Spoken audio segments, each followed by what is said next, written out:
Au XVe et au XVIe siècle, c'est les balbutiements de l'artillerie qui est primitif. À ses débuts, l'artillerie est lourde et très lente à recharger, mais surtout peu efficace sur un champ de bataille. Les canons s'appellent des bombardes ou des coulouvrines, il existe encore d'autres noms. Ils tirent de gros boulets de pierre qui éclatent à l'impact. L'effet est surtout psychologique et sert principalement lors des sièges. Le roi Charles V, puis Louis XI, crée une ferme à Salpêtre pour la poudre. Les frères Bureau, à la fin de la guerre de Cent Ans, modernisent radicalement l'artillerie sous Charles VII. La fonte de fer remplace le fer forgé. Surtout, le boulet en fonte de fer remplace la pierre. Plus lourd et plus petit, il permet de réduire la taille des canons tout en augmentant leur puissance. Ils mettent fin à l'anarchie des tailles en imposant les 6 calibres de France. Au XVIIe siècle et début XVIIIe, c'est le système Vallière qui prend place.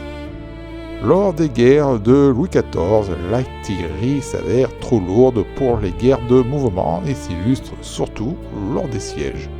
Malgré de premières réformes par Louvois, les modèles de canons se multiplient à nouveau et dans l'anarchie.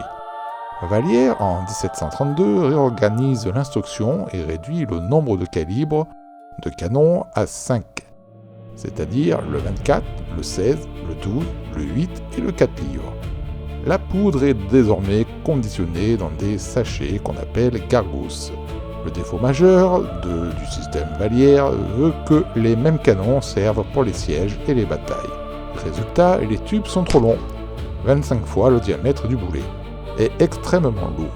La balistique est bonne, mais l'artillerie perd cruellement en mobilité.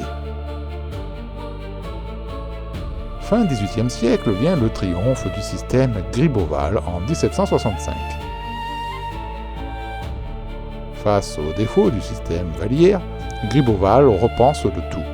Il sépare les canons selon leur usage tactique, artillerie de campagne, de siège et de place et de côte. Pour les batailles, il ne conserve que les calibres 12, 8 et 4. Les tubes sont raccourcis et allégés. Les pièces sont fabriquées avec une standardisation rigoureuse, tolérance fixée, pièces interchangeables.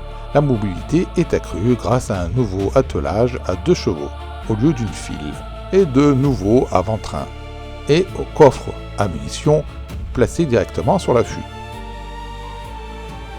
C'est ce matériel d'excellence qui équipera les armées de la Révolution et de l'Empire.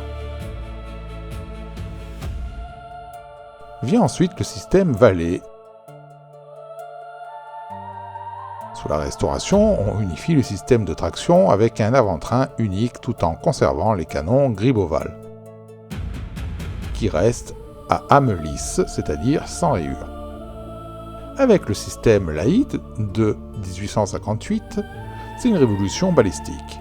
Sous le Second Empire, on adopte les canons rayés qui tirent des obus allongés, munis d'ailettes, et non plus des boulets ronds. La portée est d'environ 300 mètres et la précision explose. Le chargement se fait cependant toujours par la bouche.